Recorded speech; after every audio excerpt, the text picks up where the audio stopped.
สบายดีสวัสดีพ่อแม่พี่น้อง FC ที่ฮักแพงเบิดสุขุสุขคนเบิดสุหมองสุบอนเด้อพี่น้องเด้อยินดีต้อนรับเข้าสู่ช่อง YouTube บ่าวลาวพาเพลินพี่น้องเอ้ยคือเก่าคือเดิมเนาะเพิ่มเติมกับเปิดผ้ามากะพอละเกิดน้องโอได้พี่น้องเอ้ยมื้อนี้เนาะเข้ามาดูไซต์งานก่อนวันนี้เข้ามาเบิ่งไซต์งานพี่น้องเอ้ยเนาะสิเป็นจังใด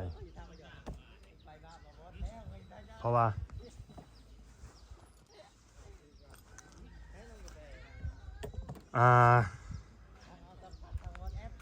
มื้อนี้นะหากะมาแต่ส่งลูกแหละเนาะหากะมาแต่ส่งลูกเข้าโรงเรียนแล้วก็ซื้อของมาแหละซื้อของมาให้สร้างเพิ่นเนาะ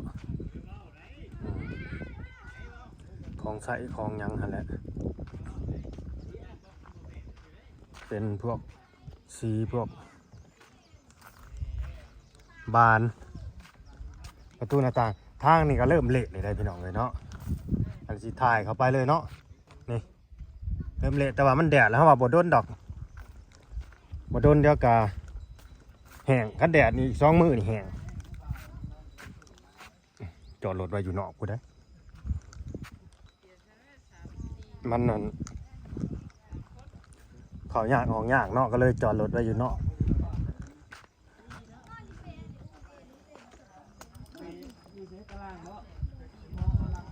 มาแต่เช้าแท้เบาแอนนี่เนาะจอดรถไปไกลแท้นะฮะฮะสบายดีเอาอยากย่างเด้อยากย่างไกลหน่อยเด้แต่งตัวคือกำนันแท้ฮะแต่งตัวคือกำนันแท้กำนันบ่แม่ก็แล้วกำนันสบายดีสาวไร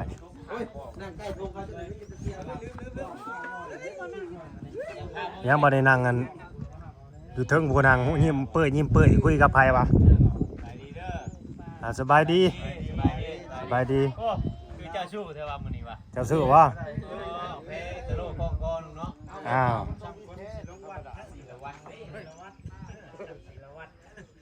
ศิริวัฒน์นะครับ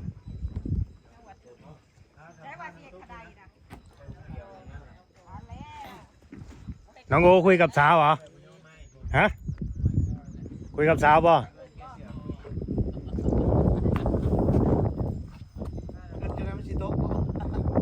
วางยังฮัลโหลครับผมสวัสดีครับครับผม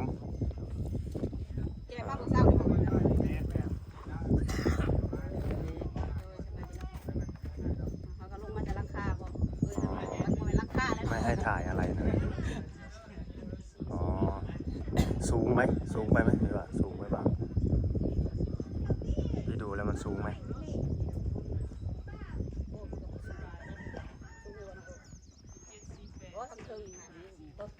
อ๋อครับผมครับฮะโธ่ครับผมครับอ๋อตัวเกือบสั่งมันไปฮอดที่ใดนะมันใกล้มันนั่นแมนเกือบเนี่ยมันก็เขาเรียกว่าคุ้มแล้วใส่จนคุ้ม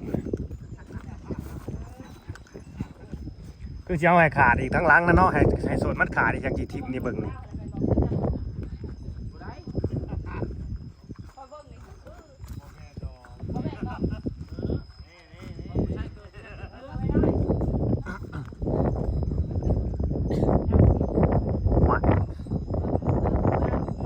เช้านี่คือหนึ่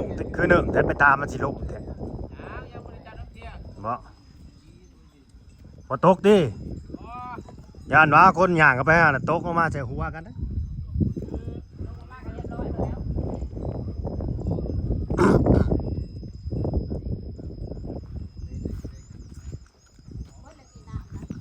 น้ำยังโอ้ขึ้นมากัน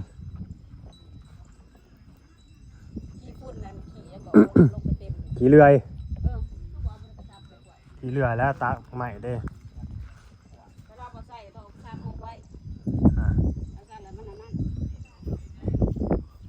เหลือ3 เสาตั้ง ตั้ง6เสาไว้ก่อนเพิ่นสิลงมาบากเสาต่อบ่บาดนี้หรือว่าจังไดบ่สร้าง อันนี้นะน้ำนั่งก็ได้เราอ่ะ อืม เราบริภาคเรา ตัวนี้ข้างหน้าบ่ แม่นข้างหน้าดีนั่งโตเหตุนั่งโตก็ภาษี สีทาเลยบ่สีน่ะ พาเลยละวะ อะไรเฮ้ยเห็ดขวดอันนี้แตกเนาะจากนั้นมันสิบาทตีนมัน อันไหน ก็ไปซื้อน้ำเย็นให้กับบ่ พี่อยู่ถึงเลยถึงก็ไหนก็ถึงเลยโอ้ตัวอยู่ถึงเลย2 เมตรเนาะ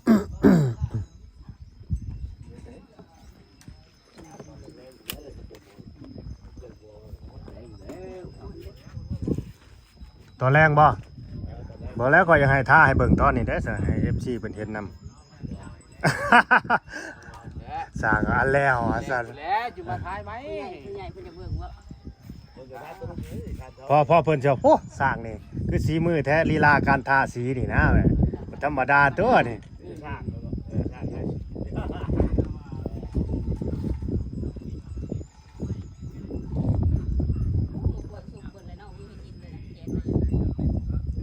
สิให้เพิ่นค้นดินเข้ามามันก็ยังบ่ได้คือเก่าแหละเพราะว่าไม้ตอกขอกตาเฮามันก็ยังแบบเพิ่นวางไม้หั้นนะพี่น้องเอ้ย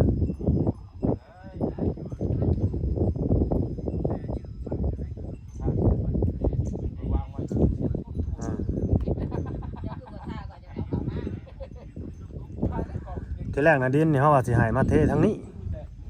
มันจังบ่เกะกะนี่ให้มาเททางนี้เทข้างนอกนี่ก็ได้เฮาคิดว่านะแล้วก็ตักเข้าเบิดดินเฮาคือเก่าหั่นนะพี่น้องเอ้ย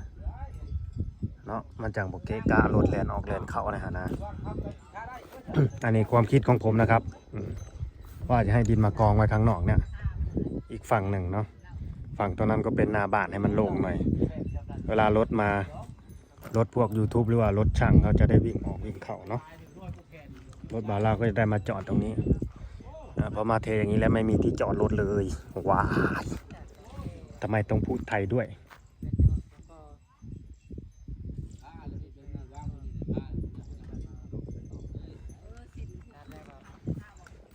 น้องโอคุยกับสาว คือค้างในกระทะเบิ่เลยบ่ ตาแมน แสดงว่าเจ้าก็ต้องฆ่าก่อน เสาปูนก็ให้ท่าให้กันอีก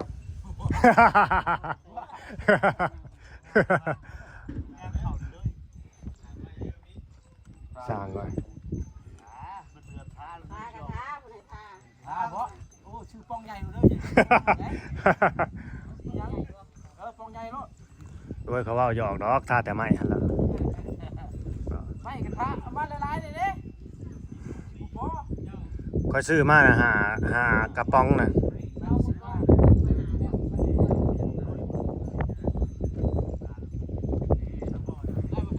กระตุกน้ำนะ 5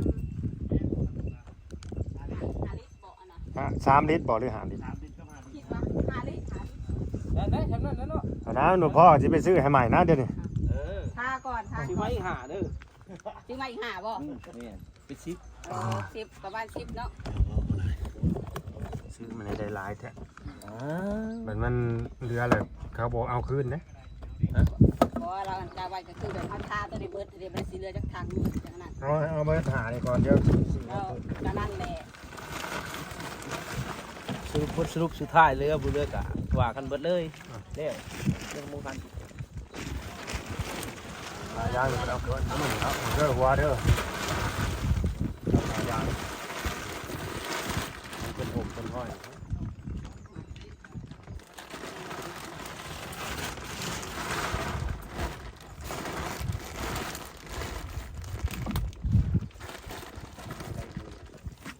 ปักกล้องดิ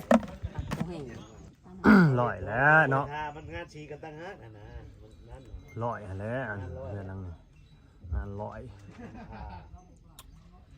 ดาวนี่เรื่องกับตั้งฮะทางตั้งห้างอย่าง เอาอันนี้ด้วยเอาไม้ลงแกไม้ จุดเลย แดงที่แดงมาก ปิด ไปแก่18อีกบ่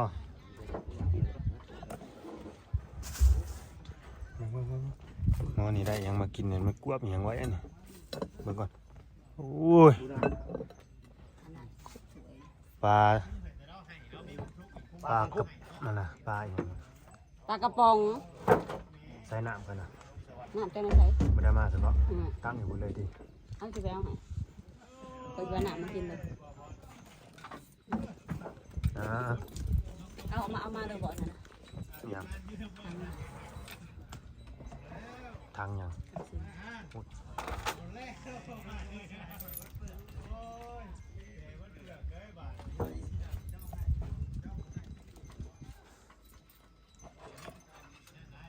อีก2 มื้ออัน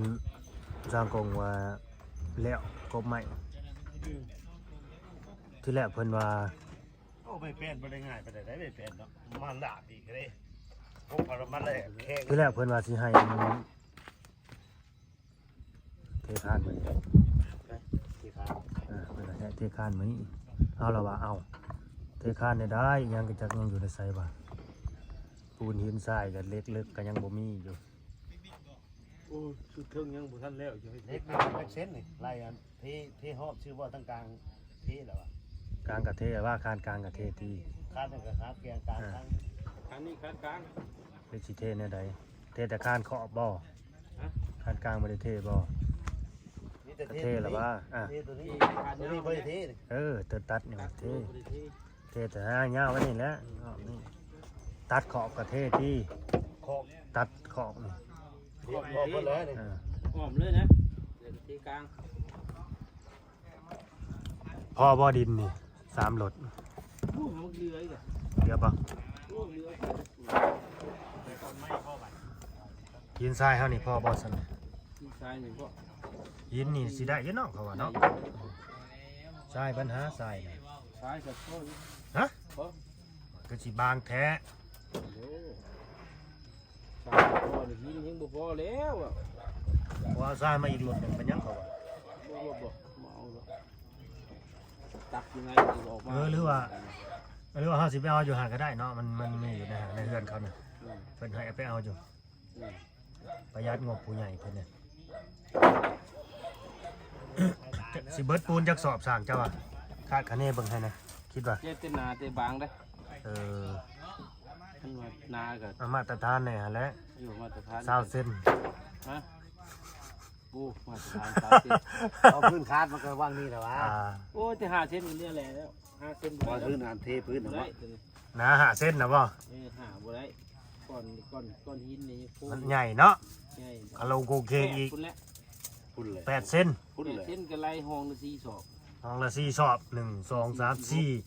4 4 16สอบ วันนี้เทคานดิเทคานนี่ก็ชามชอบพ่อบ่ 16สอบ20สอบไปเลย จัง เนาะ ว่า เพราะว่า20สอบ เทคานนี่ เบ็ดเซ็ต20สอบ รวมตะปูแดงพร้อม ข้าวสอบมี2ต้นเหรอ เป็น5ศอก ตัวนึง บ่ไรปูแดงบ่นี่ ลายปูแดงก็เลย บ่ได้ไล่ได้ปูแดง อันนี้เฉพาะปูนเขียว ปูเขียวได้ แล้วเจ้า5สอบ 5ศอก5ศอกเบิดบ่เฮ็ด ผมว่าแต่ว่าเลยชอบหาชอบปูแดง คานน่ะคานน่ะ ผมว่าเราวันชาเซนหนึ่งเนาะ ชาเส้นก็มัน3ศอก ชอบที่มึงตัวช่องห้องเลย ศอก2ห้องบ่ได้ได้แต่ห้องปลายนี่ นี่สามคำว่า ได้อยู่ 2ศอกได้3ห้องไปเอานั่นน่ะนะ ปูนเป็นโตน โอ้นี่มันบาง โตน ชื่อ ปลายพุ่นเนาะ มีบางคันน้าก็เลยให้ตัวนี้ 5ศอกนั่นไป ตัวอะไรหาแล้ว เอาไม้ก็ไป เอาใหม่ก่อน แดงหาเขียวซาว ตาวังนี่ละ ต้องหาสอบ หาชอบเรือ 2ศอก กินกับทรายเนี่ยต้องได้เพิ่มบ่พ่อบ่เนี่ย เอาปูนแดงเทบ่ได้บ่ มันฆ่ามันเสีย ไปไปไปเนี่ย อ๋อมันแห้งไว้บ่ มันเสียไว้เด็ด อ่า ฝากน้ำผู้ทัน โอ้เป็นอย่างนั้นเนาะ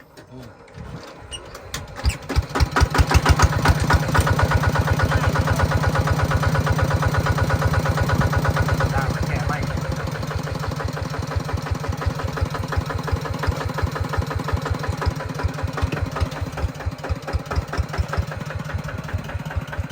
ปูนกับทร 20 ศอก25 ศอกศอกละแสน10 ศอกตะละ20 ศอก2 ล้าน2 ล้าน5 แสนสปอร์เล็กอีกบัดนี้เล็กอีกบ่เกี่ยวจักเท่าใดเด้อเล็กนี่บ่าวลาวบ่แม่นสร้างก็เลยคำนวณบ่ถึงเฉพาะปูนนี่ก็2 ล้าน5หลายๆไปเลย2 ล้าน5 แสนนี่แล้ว2 ล้าน5 แสนเล็กอีกก็สิเบิดอยู่ประมาณเท่าใดค่านี่มันต้องใส่เล็ก4 เซนนี่4 เซนนี่มันต้องใส่เล็ก10บ่หรือเล็ก12นี่4 เซนเด้เขาสิมาหมัดเนาะจึก2 4 6 8 10 12 46 18 20เล็กประมาณ20 เซนเล็กปอกอีกบัดนี้มาหมัดใส่ได้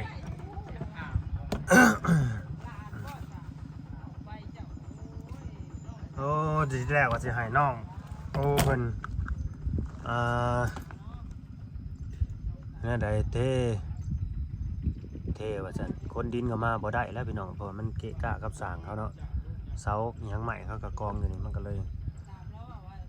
มันก็ต้องคอยเป็นคอยไปพี่น้องคอยเป็นคอยไปเนาะจนน้อยมันก็สิได้เท่ได้หยังอยู่ดอกใจเย็นๆค่างบมุ้งหลังคานี่ยังบ่ได้เด้อพี่น้องเอ้ยยังบ่มีนะเนาะยังบ่มีเด้อเพราะว่าก็มี FC เพิ่นมาถามบ่าวลาวสิเบิดประมาณเท่าใดบ่าวลาว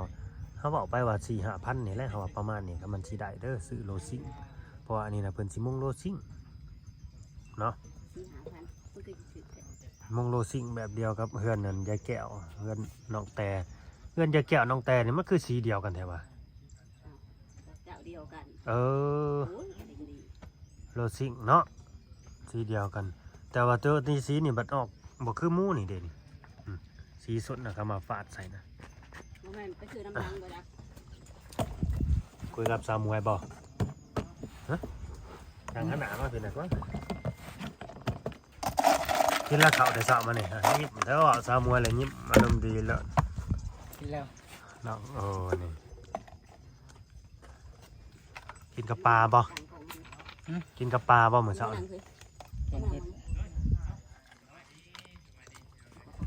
กินกับปล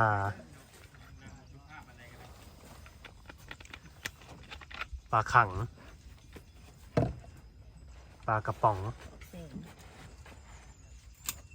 ขึ้นไปเห็นยังก่อนน้ำสางนะขึ้นไปจับสาวใส่ข้าวใส่บ่เพิ่นเมื่อขึ้นมันเลยขึ้นไปพอดีโซ่เรานะพวกสางนะบ่แม่นแม่นนั่นแหละบ่แม่นอันที่จริงก็ตามหลักแล้วเฮาก็บ่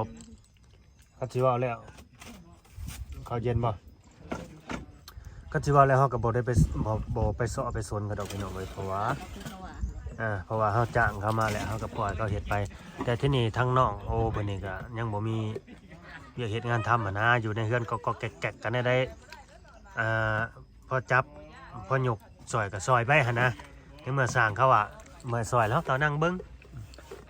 เฮาก็นั่งเบิ่งแล้วมีเวียกเฮาก็เฮ็ดหรือมีเวียกคนจ้างคนว่าเฮาก็ไปแบบนั้นแหละอันนี้มันบ่เกี่ยวเลยได้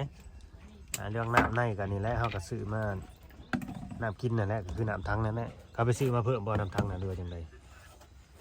บ่เทเทียนใช่ไหมเอาทีน้ำบ่ล่าซื้อเขามานี่ยังบ่ได้เบิดจากตุกติเอาสร้างก็ถือน้ำมากินบ่กินได้นี่ล่ะนี่คือบ่เบิดจากเถื่อซะหรือว่ามันแบบว่าซื้อน้ำก้อนมาแล้วมาเทใส่แล้วมันลายบ่เติมตลอดบางทีซื้อน้ำมันล่มเขาก็กินน้ำมันก็จะเป็นฝุ่นแล้วเนาะกินน้ำมันล่มในน้ำเปล่าบางคนกินน้ำมันล่มนี่นะสิเป็นเบาแอนบ่ซื้อเข้ามาบ่บ่แอนก็น้องแหละน้องก็ซื้อบ่น้องซื้อน้ำอีหยังคืออย่างนี้นั้นผู้ใหญ่ทั้งเบาแอนว่าสิซื้อน้ำเข้ามาให้สร้างซื้อ2 ตุ๊กน้องก็ซื้อ2 ตุ๊กซื้อน้ำดูน้ำกินก็มาให้สร้างคือว่าในนี้นะ อันนี้นะมาให้น้องนะ ได้ครับได้ เพิ่นว่าให้เอาผ้าขาวมะผ้าขาวมะสิบอกเขาเอิ้นนะ ก็นี่แหละค่ะ เอามาให้น้องเพิ่นใส่อาบน้ำ ผ่าคำมาบ่ ผ้าขาวมะเอามาให้ใส่อาบน้ำอันนี้ครับบ่ได้ซื้อดอกพี่น้องเอ้ยอยู่ในเฮือนนั่นแหละสิเว้าร้อนๆซะมันเป็นผ้าหลวงตาบ่ผ้าหลวงตาอยู่ฝั่งไทยคือกันเพิ่นเอามาไว้ให้บ่าวลาวนี่แหละใส่ก็เลยแบ่งมาให้น้องเพิ่นใส่นำผ้าคนหนูก็มีอยู่นี่บ่มีบ่ ให้น้องตุ๊กล่ะ เวลาอาบน้ำมาได้เวลาน้องอาบน้ำมาได้พอได้มีผ้ามีหยังเสร็จตนเสร็จตัวบ่บ่มี ใช้ชีวิตแบบนั้น บ่มีครับยังบ่เข้าที่เข้าทางเนาะนะฮะกันยังบ่ได้มีบอลใจเย็นๆอดเอาให้ซื้อมากล้วยมาให้นี่ บอกงั้น คือบ่แก่ลงใส่ ปันคนละวีเพิ่นว่า ปันกับไผ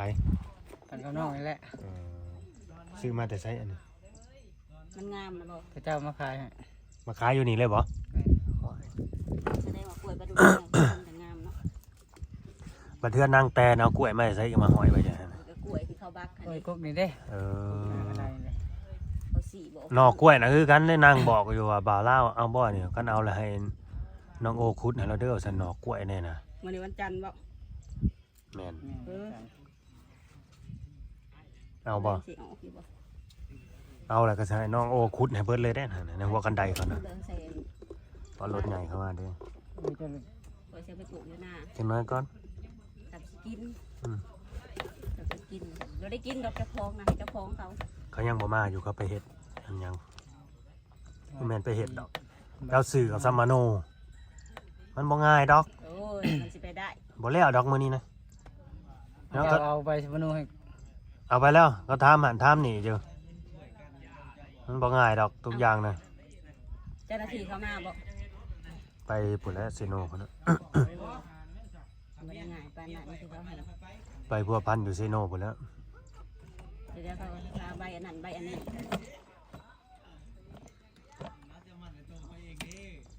ก็ได้สำนี้ติ เขาบ่ได้เปิดเขาได้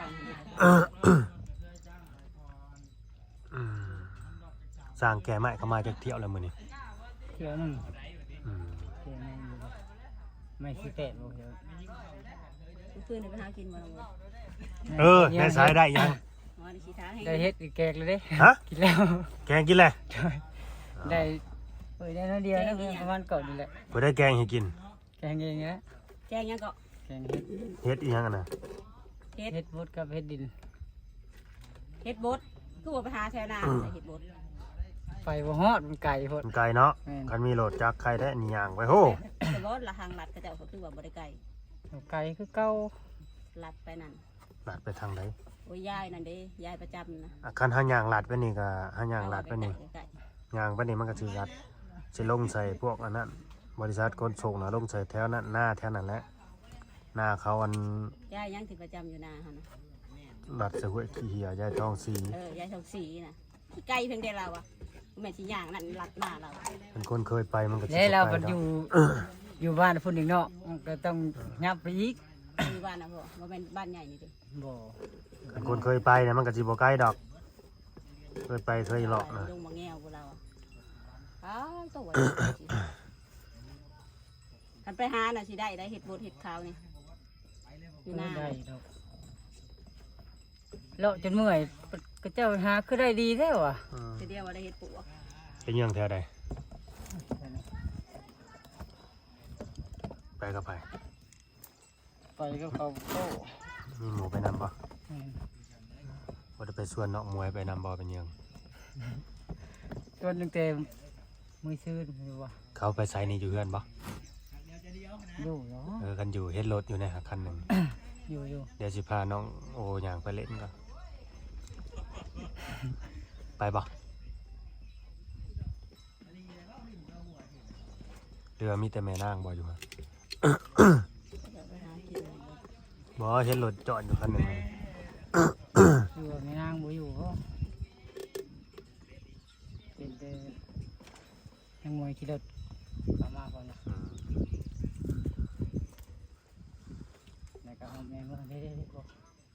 งวน ไป งวย แม่นซะบ่ใส่ โอ้ยปลูกป่าบางป่าปลูก เขาออกทางนั้นบ่ พ่นเนาะ เขาโค้งสิอ่า มันทางเปลือกลิบๆไปปลูก เจ้านี่ย่างมาปล่อยงวนยาวเท่านี้จ้ะกับน้องคน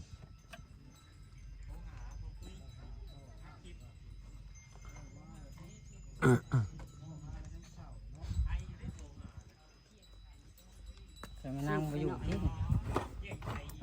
อันนี้เขาต้องมาซุบใส่บ่ สวัสดี นี่สุดเลยจ้ะ เขาเจาะหูนี่นะนี่เจาะหูใส่น็อตนี่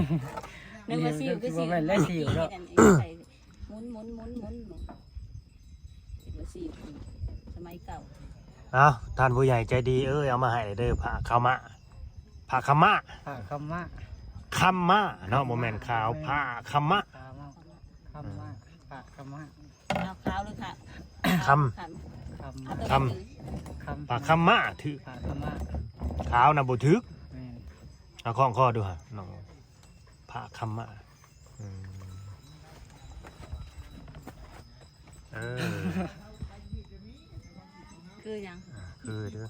คือคนที่ลงวัดบ่ แต่คนบ่เคยลงวัดจักเถื่อ บ่เคยลงวัดจะคือ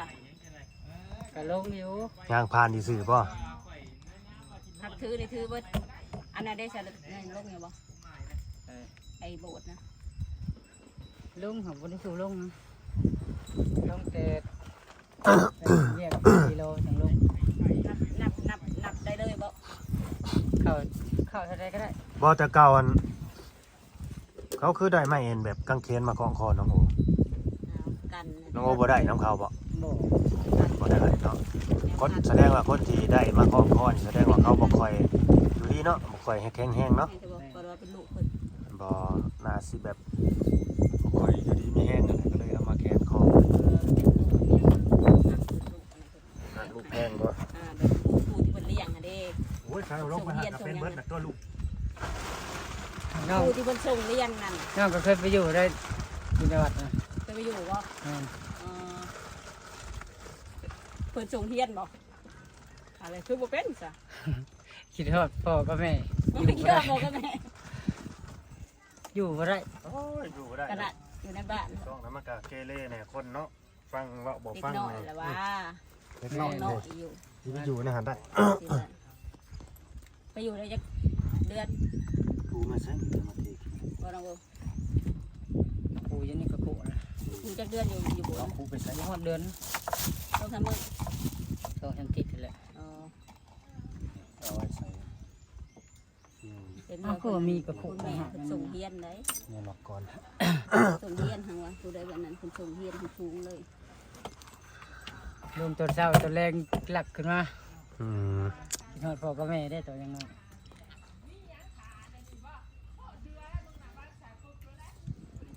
โอเคพี่น้องเลยที่จบคลิปไปสมัยแล้วขอบคุณ FC เด้อที่เข้ามาเบิ่งมาชมคลิปนี้ก็ถ่ายบักยาวๆหนึ่งผู้ถ่ายตั้งแต่อยู่หน้าเฮือนนั้นไม่เท่านางน้องโอผู้จนเข้ามาฮอดพี่ให้เบิ่งบรรยากาศรอบๆพี่น้องเลยถ่ายแบบว่ามุมไกลเนี่ยนะเนาะบ่ได้มาจี้เอาใกล้ๆนะเห็นมุมไกลๆ เดี๋ยวเขามากระเด็นกว่าหมู่เลยเฮือนหลังเนี่ยเสาสับลาบตั้งขึ้น สูงกว่าหมู่ สูงกว่าหมู่ขนาดยังบ่ได้เอาขึ้นเบิดได้นี่ นี่มีแต่หลังนี้ได้มีสาดินสาไม้โตเนาะ แม่นมันเอาขึ้นเบิดในแห่งซีเดน ไม่บ่ได้โต มุงหลังคาเข้าไปอีกป้าดตัว ไม่บ่ได้โตนี่ไม่ยาวๆเลยไม่ยาวแล้วมันสิงามบ่ได้เฮาเด้อถึงทางเลย ขอบคุณ FC เด้อที่เข้ามาเบิ่งมาชม ฝากกดไลค์กดแชร์กดติดตามให้น้องไว้เนาะที่นี่แบ่งปันกันคือเก่าเด้อพี่น้องสบายดีน้อง สวัสดี ไปดิ ขอบใจบ่าวเล่าแล้วเอาผ้ามาให้นะ ขอบใจแล้ว ขอบใจแล้วบ่ ขอบใจขอบใจ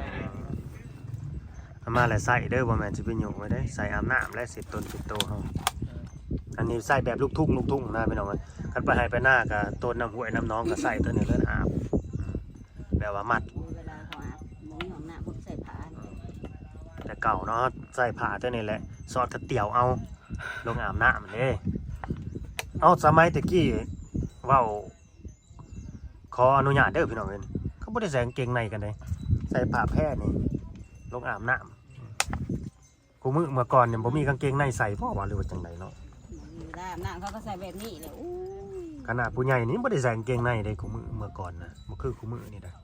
กูมีเงินซื้อ บ่มีเงินซื้อยันแม่นจ้ะยันแม่นบ่มีเงินซื้อ ขนาดเสื้อผ้ายังใส่กับเก่าทิพย์ทรงทิพย์ทรงสับ เนาะโอเคอ่ะสบายดีน้องโอ ทรงถือ โดยสบายดี ลืมนะ